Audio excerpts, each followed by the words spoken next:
last time we have John Cena defending the undisputed WWE Championship against Randy Orton in his hometown of St. Louis, Missouri at Backlash.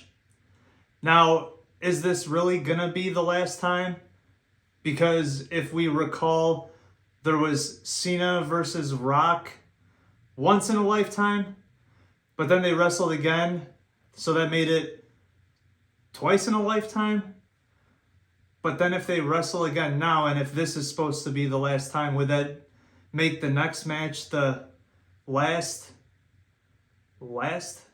time?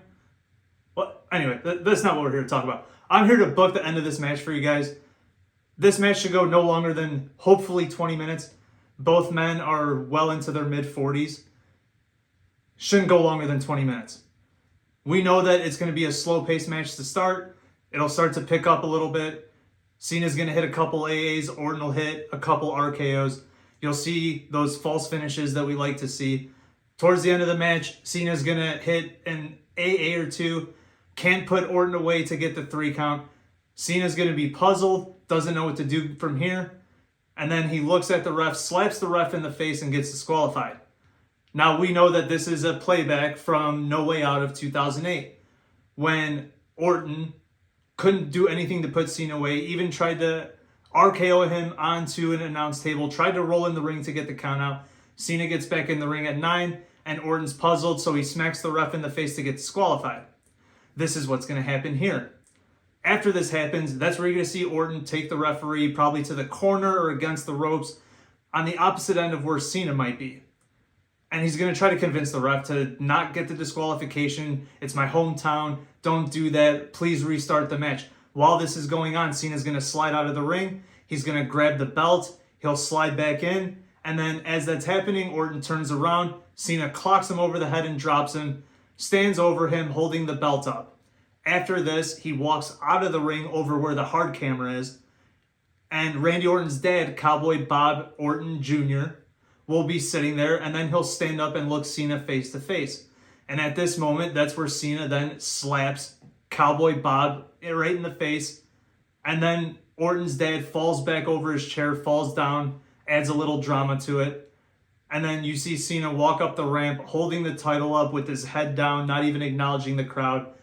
And that's how this match is going to end.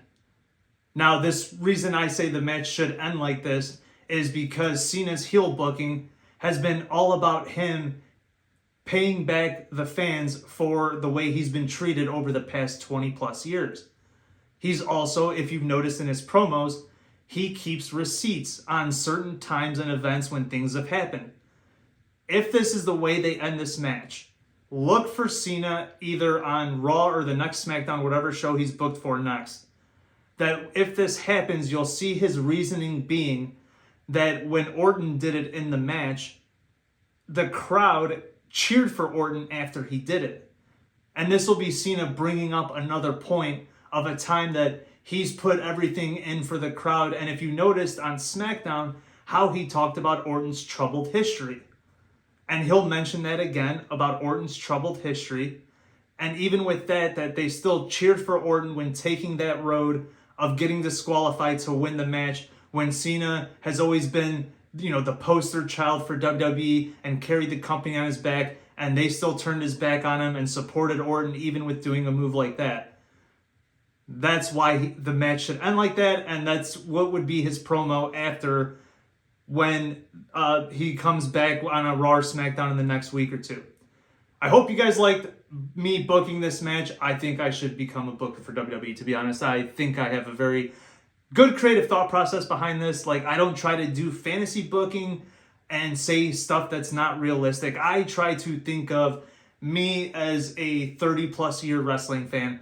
What would I want to see? What would be good for the fans to see with a match ending, and especially for the lack of time for build-up of Backlash.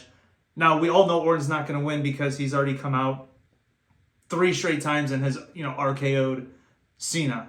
And it just happened last night on SmackDown, so we know Orton's not winning. But this needs to happen this way, why I said this match should be booked for the ending, because I feel Cena's heel run has been very lackluster. and his promos are all just whining and complaining about the crowd. And you would think him turning heel, he'd take it up a notch with his attitude and verbiage and language he uses. So something like this needs to happen to turn it up more and solidify his heel run. If you guys like this, like how I booked this, I'm going to be doing a lot more of these videos. I'm going to be more consistent on this channel now that I've got my studio put together and other things have been working out for me to have more free time to do this for you guys now. I hope you guys like this video. If you do, please like it, subscribe to the channel. I'm going to have a lot more great content coming out for you guys that I hope you enjoy. I'll catch you guys. I'll probably do a post live about Backlash, and then we can talk about it and see what happens. I'll catch you guys later. Thank you.